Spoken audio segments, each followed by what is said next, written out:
क्या आप भी पराग पारिक फ्लेक्सी कैप की अंडर परफॉर्मेंस से परेशान हो और आपने भी पिछले 1-2 साल में एंट्री ली होगी ये सोच के कि यार पिछले 3 साल के रिटर्न कितने अच्छे हैं, 4 साल के कितने अच्छे हैं, 5 साल के कितने अच्छे हैं, और अब वो एफडी जैसे रिटर्न भी नहीं दे रहा। तो उसका रीजन क्या है, मैं अगले 1 मिनट में आपको समझाता हूँ। सो पहली चीज जो इन्वेस्टर्स को दिक्कत हो रही थी कि यार 3 उनके मेजर सवाल थे, 3 मेजर सवाल। पहला मेजर सवाल था कि आप तो एफडी के रिटर्न भी बीट नहीं कर रहे हो, 2 साल के रिटर्न 4% है।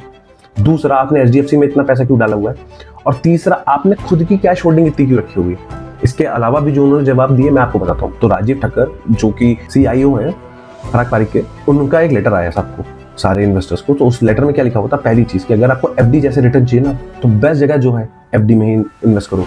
दूसरा, एचडीएफसी में आपने इतना पोर्शन क्यों डाला हुआ है अपने पोर्टफोलियो का, तो उन्होंने बोला कि एचडीएफसी में कोई ऐसा स्ट्रक्चर चेंज नहीं हुआ है, स्ट्रक्चर सेम ही है।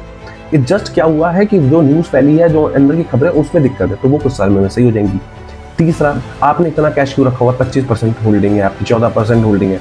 तो उन्होंने इसका जवाब दिया कि जब पीक समय था ना, जब पीक कैश होल्डिंग की 25% थी, कि कैश 25% कैश पे बैठे थे वो, इस समय तो तभी 14-15% है।